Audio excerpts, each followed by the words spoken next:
오늘 본문에 주어진 말씀 속에서 말씀에 의지하여 라고 하는 제목으로 이 시간 하나님의 말씀을 함께 나누려고 합니다. 우리가 조금 전에 함께 인사하면서 우리 성도들을 확인했습니다. 지난주에는 또 이 코로나에 감염되어진 그러한 일들로 인해서 또 자가격리를 해야 되기도 했었고, 또 그로 인해서 여러 지체들이 염려하고 걱정하기도 했습니다.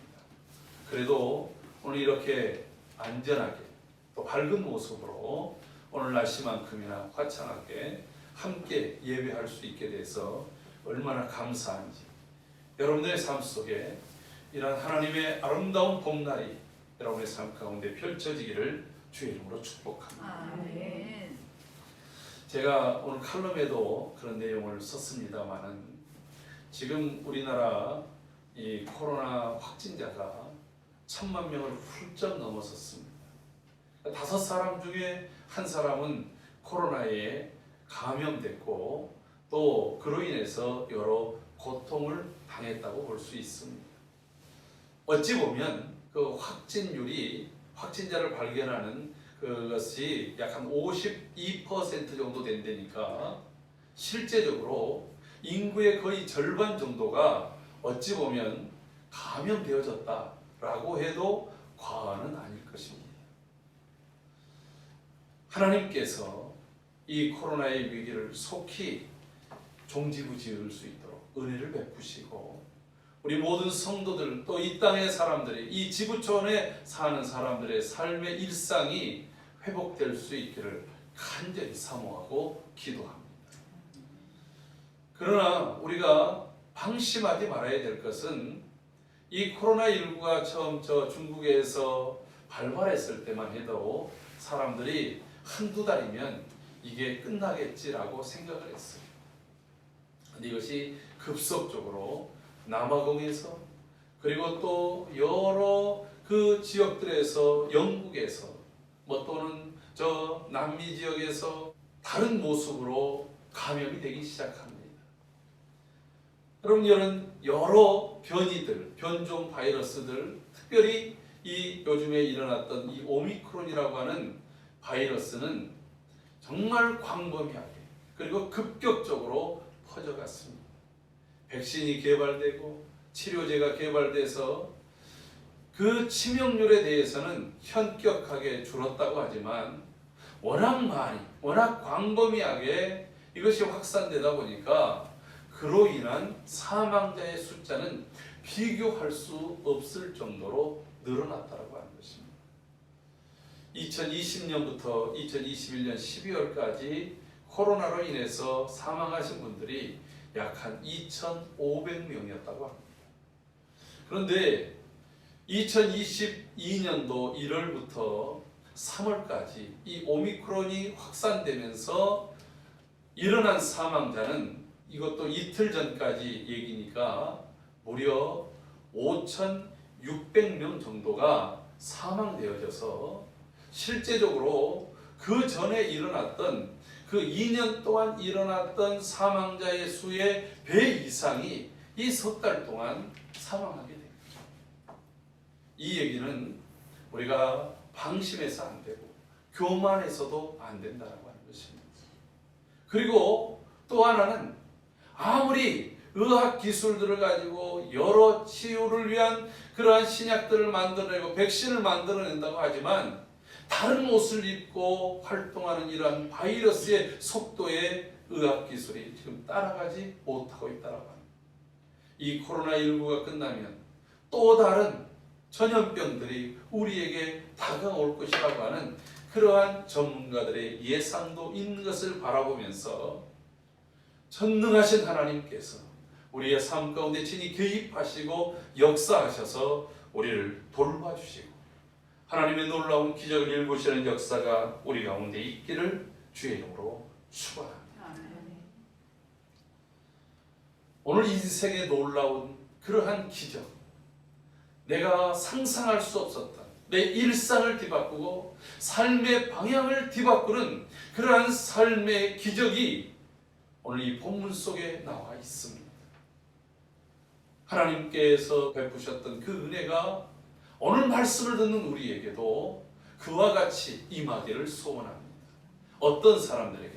말씀을 의지하는 모든 사람들, 말씀 앞에 나와 있고 그 말씀을 받아들이고 그 말씀을 의지해서 순종할 때에 하나님의 역사, 하나님의 기적이 일어나게 될 줄로 믿습니다. 근데 여러분, 이 하나님의 기적을 모든 사람들의 것은 아니라고 하는 것입니다. 오늘 하나님께서 일으키는 그 기적이 우리의 눈으로 볼 수 있습니다. 우리가 함께 그 현장에 있을 수 있습니다. 그러나 그것이 바로 나에게, 나를 향하신 하나님의 기적으로 변화되기를 소원합니다. 오늘 그 기적을 맛본 사람은 베드로였습니다.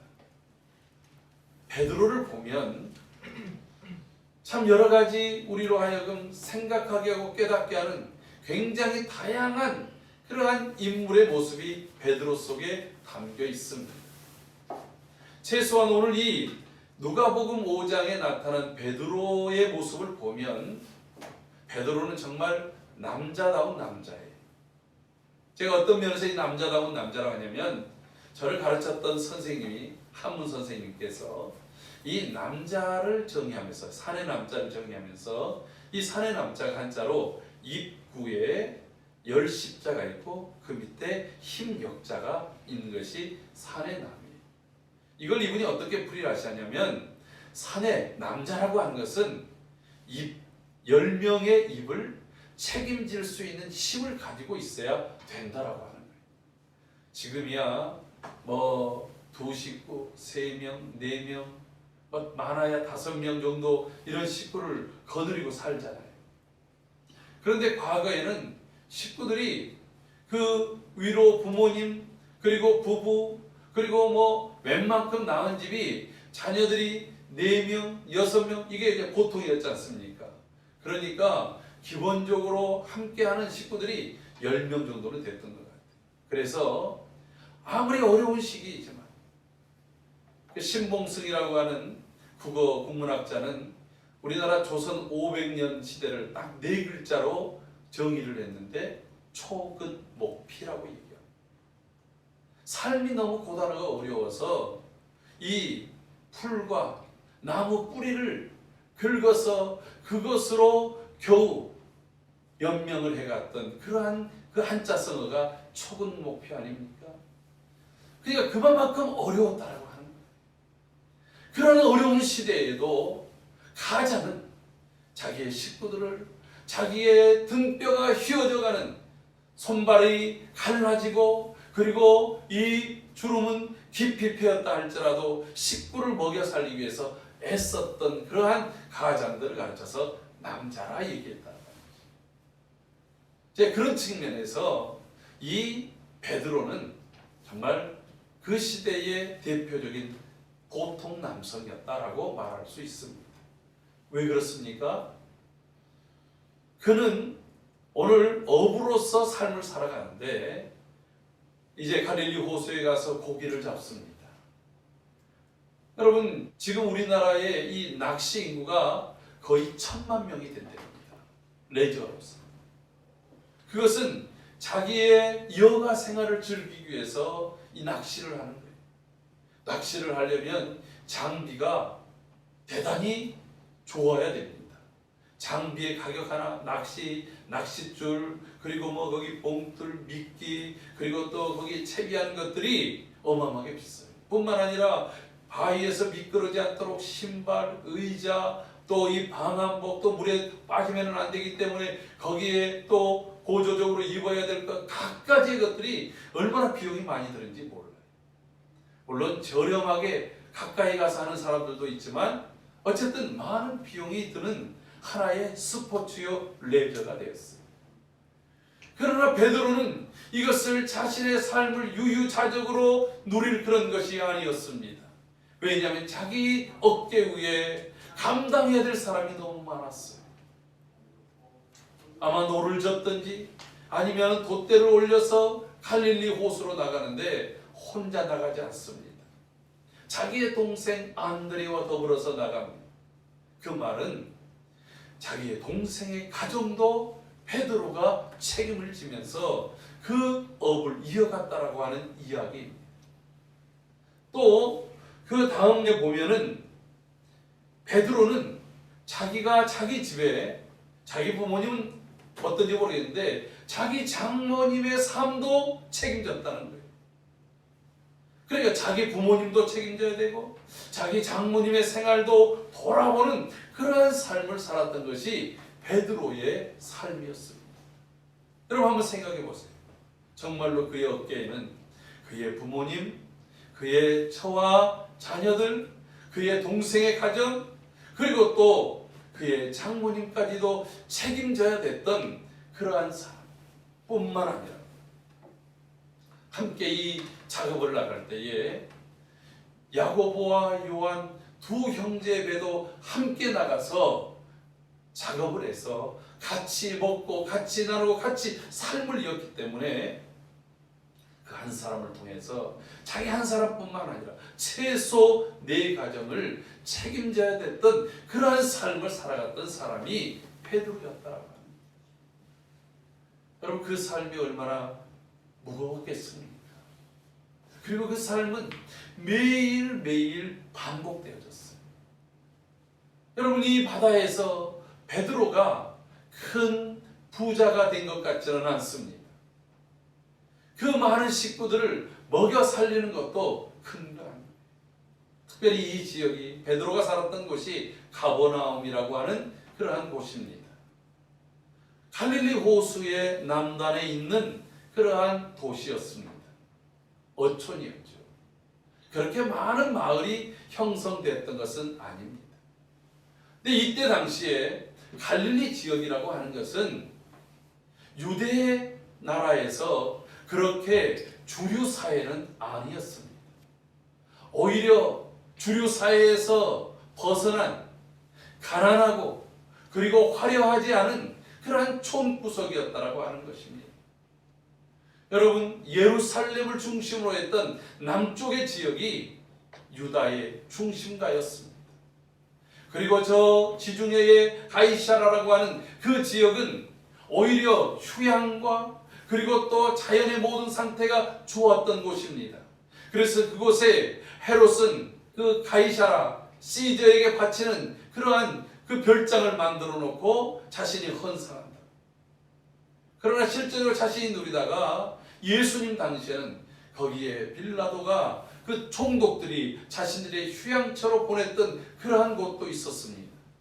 가버나움은 그런 곳이 아니었습니다. 여러분 사마리아는 아수르 시대부터 거기는 이제 혼혈 민족, 혼혈의 장소가 되어버리고 말았어요. 근데 여러분 왜 혼혈이 됐을까요? 아수르가 봤을 때는 이곳이 아주 살만한 곳이에요. 땅이 기름진 곳입니다. 많은 물산이 나오는 곳입니다. 그런데 가버나움 있는 이 갈릴리 지역은 호수를 끼고 있지만 주로 이 높은 비탈진 산들입니다. 여러분 우리나라 강원도를 가보셨습니까? 강원도는 바다를 끼고 있고 산이 비탈지기 때문에 농사할 수 있는 곳들이 많지 않습니다. 그래서 삶이 고단하고 어려웠던 거예요. 우리가 이 갈릴리를 끼고 있던 이 가버나움 지역의 상황이 그와 같았다라고 하는 것을 이해한다면 베드로의 삶이 얼마나 고단했겠는가라고 하는 것을 미루어 짐작해 볼 수 있습니다. 더군다나 사람들의 관심이 없었어요. 이 누가복음 4장을 시작하면서 이러한 이야기를 하고 있습니다. 여러분 우리 누가복음 4장 18절 말씀 다 같이 읽습니다. 시작.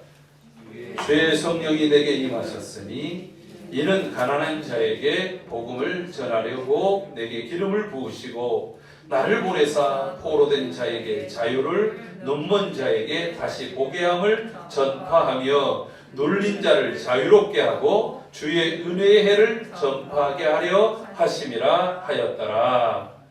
자, 이렇게 주님이 오셨을 때, 주님이 공생애를 시작했을 때의 그 가치와 그 내용을 뭐라고 얘기하냐면 주의 은혜의 해를 전파하려 하시니라. 이게 이제 놀라운 복음의 시작이라고 하는 것이죠. 그런데 이 말씀이 특별히 마태복음으로 가면 이 말씀을 무엇이라고 얘기하냐면, 우리 마태복음을 또 찾아보도록 하겠습니다.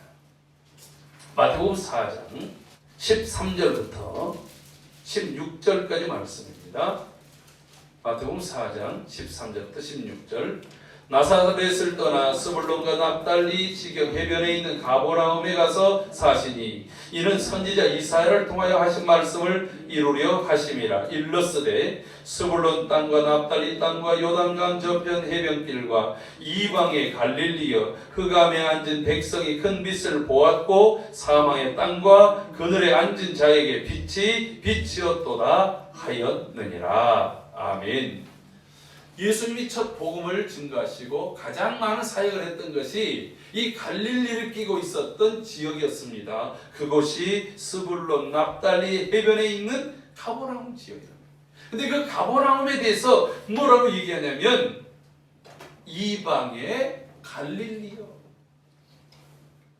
여러분, 한마디로 얘기하면 이방 땅처럼 버려진 곳이라는 거예요. 아무 관심도 없고 삶이 고단하고 그리고 문화도 발전되지 않은 그곳에서 자신의 가정, 자신의 동생의 가정, 그리고 장모님, 그리고 또 동업하는 야고보와 요한의 가정까지도 그 앞서서 책임졌던 베드로. 여러분, 그는 매일 똑같은 삶을 반복적으로 살아갑니다. 여러분, 사람이 똑같은 삶을 반복적으로 살아갈 때 그 고단함이 얼마나 크겠습니까? 내가 이 무거운 짐이 벗겨질 수만 있다면, 내가 이 짐이 벗겨지고 더 자유롭고 평안해질 수 있다면 그 기대감이 얼마나 크겠어요. 그러나 가장은 자기의 이익과 자기의 유익을 위해서 함부로 행동할 수 없었던 사람이었습니다. 그럼에도 불구하고 그는 그날 저녁, 그 전날 저녁에도 갈릴리 호수에 가서 밤새도록 물고기를 잡습니다. 근데 그날따라 고기가 한 마리도 안 잡힙니다. 여러분, 그런 날도 쉽지 않아요. 여러분, 사람이 운동을 하더라도 보통 자기 기본기라는 게 있잖아요. 볼링을 쳐도 에버리지라는 게 있잖아요. 내가 아무리 그날 막 옆구렁으로 떠지고 이게 그 가운데가 통 비는 그 스플릿이 나도 그래도 실력자들은 자기의 기본적인 점수가 10번 동안에 치다 보면 그게 나오거든요.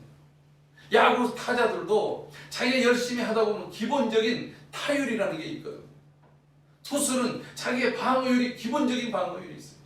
갑작스럽게 어느 날 난조가 있고 어느 날 막 그냥 이 삼진만 계속 먹어도 그 해가 끝나면 이 사람의 실력은 들쑥날쑥한 것이 아니라 그래도 어느 정도 선에서 자기의 평균치라는 게 있는데 이날따라 아니 피레미 한 마리도 안 잡힙니다. 여러분, 이것도 기적입니다. 내가 기본적으로 되어져야 되는데 그게 전혀 안 됐을 때 뭐라고요? 기적이라는 거예요. 근데 그 기적은 또 다른 기적을 위한 전조적인 기적인 줄로 믿습니다. 여러분, 우리가 그래서 낙심하거나 포기해서는 안 돼요. 아니 어쩌면 이렇지? 아니 어떻게 이럴 수가 있지가 아니라 야, 나는 하나님을 기대합니다. 하나님을 사모합니다. 여러분, 그날 예수님께서 이 갈릴리 호숫가로 나왔습니다. 봤더니 배 두 척이 있었습니다. 바로 베드로의 배와 그리고 요한과 야고보의 배였습니다. 이들은 밤새 일하고 나가서 피곤한 가운데서 그 그물을 씻어서 다음 조업을 준비합니다. 여러분, 그때 베드로나 안드레, 야고보나 요한의 처지가 어떻겠습니까? 밤새도록. 저희 부모님을 보니까 바다에 나갔다가 들어오면 그 피곤함, 특별히 저희 시골에서 이제 멸치잡이 할 때가 있었어요. 이 멸치라고 하는 것은 배를 가지고 나가서 불을 많이 밝히면 그 밝은 불 가운데로 멸치 떼들이 몰려. 그러면 흰 꼭 전봇대 같은 나무에 그러한 배에다가 그물을 내리고 그 그물로 그 멸치떼를 떠내는 거예요. 산채로 그냥 떠내는 거예요. 그런 거기에 멸치떼들과 멸치를 먹기 위해서 온 뭐 고등어, 갈치, 오징어 이런 것들까지 산채로 그냥 떠버리는 거예요. 근데 이제 자원이 고갈돼 가지고 그렇게 나가 가지고도 멸치를 못 잡아올 때가 있어요. 멸치를 그렇게 해가지고 거기 배에 있는 창고에다가 실어오면 사람들이 그 해안가에 나가서 그 멸치배를 기다립니다. 그럼 거기에 칼을 비춰와서 기분 좋아서 온 사람들에게도 뭐 바가지를 가져서 바가지에다 양푼을 가져서 양푼에다 한 대씩 줘가지고 가지고 가도록 하는데 가져온 것이 없으면 서로 무한한 거예요. 그리고 이 멸치잡이 같은 것을 할 때는요, 그냥 한 게 아니라 무겁기도 하고 힘이 들기도 하고 또 멸치떼를 정신을 못 차리게 하려고 했는지 거기에 나가 있던 선원들이 소리를 고래고래 지르는 거예요. 그래서 그 멸치떼들을 한쪽으로 모아서 전부 끌어들여서 배 창고에다가 넣는 겁니다. 그러니 얼마나 더 피곤하겠어요. 그런데 잡고 오면 피곤해도 만선의 기쁨으로 그것들을 잘 정리할 수 있는데 이게 만선이 아니라 고기도 잡지 못해요. 그물도 찢어져요. 뭐 여러 가지 문제가 생겨보세요. 그래도 어부들은 그것을 다시 정리하지 않으면 조업에 나갈 수 없기 때문에 그것을 정리하는, 그때 그 무게감이라고 하는 것은 말로 할 수 없을 것입니다. 근데 그때 주님이 베드로에게, 유독 베드로에게 내 배를 좀 빌려달라. 베드로는 예수님께 그 배를 빌려줍니다. 그리고 바다에 조금 나가서 몰려와 있는 사람들에게 하나님 나라의 말씀을 전했습니다. 여러분, 이때에 수많은 무리들이 예수님을 따라왔다고 말하고 있습니다. 5장 1절, 무리가 몰려와서 하나님의 말씀을 들을새 예수는 게네사렛 호숫가에 서 있었습니다. 여러분, 사람들은 예수님이 있는 곳이면 어디나 쫓아왔습니다. 마가복음 2장 1절에 보면 예수님께서 말씀을 전하는데, 그 말씀을 전하는데 그것이 권위가 있는데 그 말씀을 들으면 위로가 되고 용기가 되고 그 말씀에 뭔가 힘이 되는 거예요. 그런데 그 말씀이 서기관들과는 같지 않았어요. 서기관들은, 모든 사람들이 서기관 하면 저 사람 똑똑한 사람, 서기관이라고 하는 그러한 완장, 그러한 자격증이 부여져 있으면 그 사람이 말하면 무조건 고개를 숙여야 돼요. 이건 아닌 것 같아도 그냥 숙이는 거예요. 그러니까 거기 충돌이 있지 않습니까? 더군다나 하나님 말씀에 대해서 서기관들이 말할 때에 맞는 말씀 같은데 감동이 안 와요. 왜? 본인이 실천하지 않고 본인이 순종하지 않고. 그런데 예수님의 말씀을 들으면 사람들이 그 말씀이 그대로 마음에 빨려들어요. 그래서 사람들에게 오는 거예요. 여러분, 위로가 필요한 사람들은 예수님께 나와야 돼요. 치료가 필요한 사람들은 예수님께 나와야 됩니다. 인생에 문제 있는 사람마다 예수님께 나와야 됩니다. 그 말씀 앞에 설 때에 그 말씀이 우리를 치료하고 주의 말씀이 진리니이다. 그 말씀이 길과 진리와 생명이 되시기 때문에 그렇습니다. 그런데 여러분, 이 말씀을 들으러 온 이 무리들, 그저 말씀이 지금까지 들었던 것들과 다르기 때문에, 또 이 말씀을 들으면 즐겁기 때문에, 이 말씀을 들으면 위로가 되기 때문에만 왔다라고 한다면 의미가 없다. 오늘 그 말씀이 나의 레마, 나를 살리고 나를 향한, 나에게 향하시는 생명의 말씀, 능력의 말씀, 기적의 말씀이 되어야 될 줄로 믿습니다. 그것은 그 말씀을 들을 수 있는, 여러분, 말씀을 들으러 왔는데 우리의 귀가 열려 있어야 되는 거예요. 성령께서 우리의 귀를 열어주시기를 소원합니다. 이사야의 그 고백처럼 하나님 나의 귀를 여셔서 학자와 같이 알아듣게 하시고, 내 입술을 정말로 어려운 사람들이 꼭 들어야 될 그 말씀, 도와줘야 될 그런 말로 전할 수 있는 학자의 혀를 주시옵소서. 여러분, 이런 간구가 우리 안에 있어요. 하나님의 말씀이 나에게 들려지는 거예요. 여러분, 영어를 잘하기 위해서는 영어를 계속해서 들으라는 말이 있어요. 잘 알아듣지 못해도 영어를 이렇게 익히 배운 사람들의 간증과 같은 얘기가 뉴스를 계속 듣는다는 거예요. 뿐만 아니라 뭐 영어의 음악이든지 영어로 되어진 갖가지 것을 계속 듣다 보니까 어느 순간에 그것이 한국말처럼 자기가 이해가 되고 들려지더라는 거예요. 여러분, 하나님의 말씀, 다른 나라의 말들도 그렇게 노력한다면 오늘 하나님의 말씀이 똑같은 성경을 읽어갈 때에, 똑같은 말씀을 전할 때에 나를 부르시며 나를 향한 하나님의 말씀으로 들려지기를 주의 이름으로 축원합니다. 오늘 이 게네사렛 호숫가에서 어떤 말씀을 전했는지 우리는 알 수 없습니다. 그러나 분명한 것은 하나님 나라에 대한 복음을 얘기했을 것입니다. 이 복음을 받으면 내 삶이 달라집니다. 하나님의 말씀이 진리라고 하는 거예요. 사람들은 그저 입 벌리고 듣기만 했어요. 그런데 주님이 보시니까 베드로는 그 말씀을 들을 뿐만 아니라 그 말씀이 그의 심령 속에 박혀져서 그에게 어떤 말이라도 주면 그 말씀을 믿고 따를 것 같은 거예요. 할렐루야. 하나님의 말씀이 내게 들려지면 그 말씀이, 들려진 말씀이 곧 길이요 진리요 생명이요 능력으로 받을 수 있는 우리의 마음의 자세가 되기를 주의 이름으로 축원합니다. 하나님, 그런 마음을 우리에게 허락하여 주옵소서. 깨닫는 마음, 들리는 귀, 보여지는 눈을 우리에게 허락하여 주옵소서. 주님이 여러 말씀을 마쳤습니다. 그리고서 베드로를 향해서 이렇게 말하는 거예요. 4절 말씀을 마치시고 시몬에게 이르시되 깊은 데로 가서 그물을 내려 고기를 잡으라. 뜬금없이 여러분, 그물을 막 씻다가, 아마도 베드로의 모습을 상상해 보면 그물을 씻다가 배 빌려달라는데 안 빌려줄 수가 없는 거예요. 여러분, 그 이유가 뭐냐면 베드로의 장모가 열병에 걸렸을 때 예수님이 먼저 치료를 해주셨어요.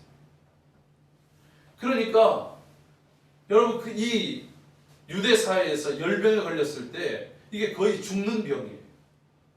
무더운 곳에서. 근데 그 열병을 치료해 줬으니 얼마나 감사합니까?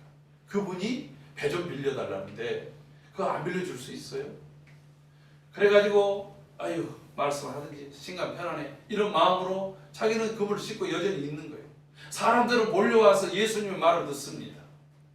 그 사람들은 예수님 무슨 얘기를 했든지 아주 그냥 좋아서 헤벨레 듣는데 베드로도 처음에는 좀 약간 기분 좋지 않은 모습으로 들렸을 수도 있었을 것입니다. 왜? 피곤한데 굳이. 근데 그 말씀을 듣다 보니까 귀가 열리는 거예요. 마음이 가는 거예요. 예수님 말씀에 자기도 모르게 어느 순간 씻던 그물을 놓고 예수님 말씀에 빠져 있는 거예요. 그 베드로를 향해서 주님이 깊은 데로 가서 그물을 내려서 고기를 잡으라는 것입니다. 여러분, 이때 베드로의 얘기를 들어보십시오. 선생님, 우리들이 밤이 새도록 수고하였으되 잡은 것이 없습니다. 왜 하필이면 깊은 데입니까? 여러분, 물고기가 사는 데가 이 상층에 사는 물고기가 있고 중층에 있는 게 있고 아주 바닥에 있는 것들이 있어요. 멸치떼들은 상층으로 올라오기 때문에 뜰 수 있습니다. 중층에 있는 것들은 멸치 그 그물로 잡을 수 없습니다.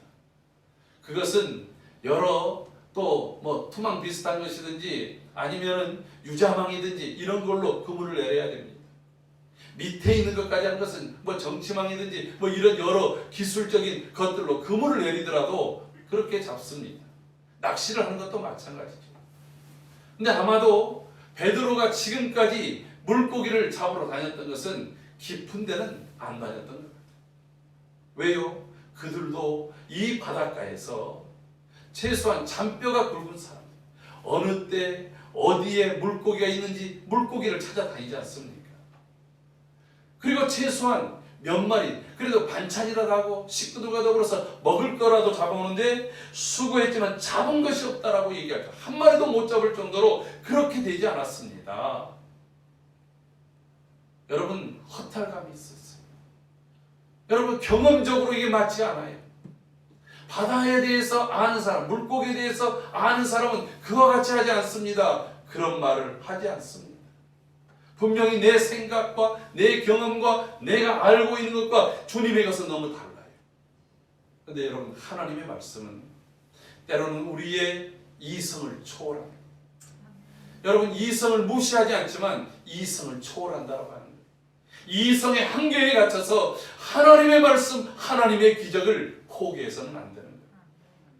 여러분, 하나님께서는 비논리적이지는 않습니다. 그러나 우리의 인간의 논리를 뛰어넘는다라고 하는 거예요. 어떻게 홍해가 갈라질 수 있습니까? 어떻게 요단강이 갈라질 수 있습니까? 그것은 하나님의 능력은 우리의 논리와 우리의 계산과 우리의 모든 이성을 뛰어넘는 일들이라고 하는 것입니다. 하나님이 하실 때는, 하나님이 행하실 때는 그 일이 어떤 것이든지 간에 이루신다라고 하는 거예요. 바로 베드로는 그 주님의 말씀, 그것이 하나님의 권위가 있는 말씀으로 받고 제가 말씀에 의지해서 그물을 내리겠습니다. 그리고 깊은 데로 가서 내립니다. 여러분, 항상 물고기를 잡으러 갈 때는 요한의 배도 함께 갔었습니다.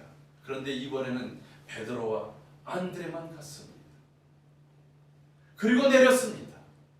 여러분, 사람들은요, 예수님이 지금까지 전했던 말씀을 들었습니다. 베드로에게 깊은 데로 가서 그물을 내리라는 말을 들었습니다. 저건 아닌데? 저거 정말이야? 이상한데? 그러다가 정말로 깜짝 놀랄 일이 벌어졌습니다. 배가 그물을 걷어들이는데 배가 가라앉을 지경입니다. 자기 힘으로 도저히 할 수 없어서 손짓을 합니다. 그들의 동업자인 요한과 야고보가 그곳에 갔습니다. 두 배가 지금까지 잡아보지 못했던 고기를 잡는 거예요. 여러분, 깊은 곳에 잡았다는 얘기는 큰 고기를 잡았다고 해도 과언이 아닐 것입니다. 지금도 이스라엘 성지순례를 가면 이 갈릴리 호수에 베드로 고기라고 해서 피터 피쉬라고 하는 고기를 구워서 팔아요. 한 사람이 한 하씩 주는데 다 먹을 수 없어요. 그리고 거기서 구운 빵하고 같이 주는데 그 양이 넉넉해. 한 끼 식사가 돼요. 그곳에서 베드로는 내가 지금까지 가족들을 연명하기 위해서 잡았던 그 고기, 그것과는 비교할 수 없는 두 배가 가득히 잠길 정도로 그렇게 잡았던 역사를 경험하게 되어집니다. 베드로가 놀랐습니다. 요한과 야고보도 놀랐습니다. 그곳에 있던 모든 사람들이 놀랐습니다. 다른 사람들은 놀랄 정도만 가지고 있습니다. 근데 베드로는 그때에 그 놀람 속에 아차하면서 자기를 발견합니다. 그가 이 배를 끌고 와서 제일 먼저 한 일이 무엇입니까? 주님의 발 아래 무릎을 꿇고 이렇게 말합니다. 주여, 나를 떠나소서. 나는 죄인으로소이다. 오늘 그가 발견한 것은 이분이 하나님의 말씀을 전하는 하나님의 사람임을 그가 발견합니다. 그 하나님 말씀 앞에서 자기를 발견하는 거예요. 여러분, 하나님을 발견할 때 곧 나를 아는 지식이 있습니다. 하나님을 알지 못하면 내가 죄인인지 모릅니다. 하나님을 알지 못하면 내가 구원받아야 될 존재임을 알지 못합니다. 하나님을 알지 못하면 내가 하나님 앞에 쓰임받을 수 없다라고 하는 것입니다. 오늘 하나님의 말씀이 내게 들려질 때에 하나님이 하나님 되심을 알게 하신다는 거예요. 오늘 하나님께서 이 코로나 시국을 하나님께서 멈추게 하실 줄로 믿습니다. 그래서 우리가 하나님께 간구해야 됩니다. 하나님, 이 세계에 있는 모든 것들이 저 애굽 땅에 열재앙이 내릴 때 하나님 앞에 기도할 때마다 피가 멈춰지고 개구리들이 떠나고 파리들이 멈춰지고 독종과 우박이 끝났던 것처럼 하나님이 이 땅에 이런 모든 이 코로나의 바이러스들이 멈춰지게 하여 주시옵소서. 오늘 이 바이러스를 통해서 정말로 저 세상을 향해서 나아갔던 하나님으로부터 떠났던 영혼들이 하나님께로 돌아오는 역사가 있게 하시고 마음을 찢고 회개하며 돌이키는 역사들이 일어나게 하여 주옵소서. 이러한 코로나의 이 바이러스들을 통해서 우리의 죄인됨을 보게 하시고 하나님 앞에 무릎을 꿇고 주여, 나를 떠나소서. 나는 죄인으로소이다 하는 이 고백이 일어나게 하여 주시옵소서. 여러분, 여기서 더 큰 기적이 무엇입니까? 주님이 그에게 이런 말씀을 합니다. 무서워하지 말라. 이제후로는 내가 사람을 취하리라. 여러분, 물고기 잡아서 겨우겨우 하루하루를 연명해야 됐던 베드로에게 이제는 사람의 영혼을 취해서 하루의 영혼이 아니라 그의 영원한 생명과 많은 영혼의 생명을 구원하는 삶을, 그의 삶의 인생의 전환을 이루게 하시는 대사건이 일어났다는 거예요. 유한한 삶을 위해서 사는 삶이 아니라 영원한 삶을 향해서 나아가는 삶으로 전환되는 기적이 그에게 일어난 것입니다. 어디에서 일어났습니까? 주의 말씀 앞에서. 그 말씀을 듣는 것에서 그치지 않고 그 말씀을 의지해서 순종할 때에 우리의 삶의 대전환, 놀라운 기적이 일어난 줄로 믿습니다.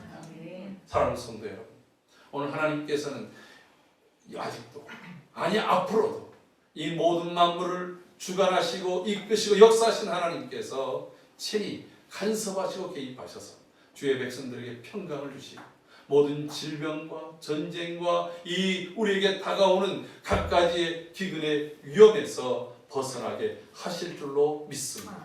주의 말씀을 듣기 위해서 주 앞에 나온 성도들에게, 주의 말씀을 의지해서 순종하는 성도들에게 그와 같은 기적을 베푸시기를 주의 이름으로 축원합니다.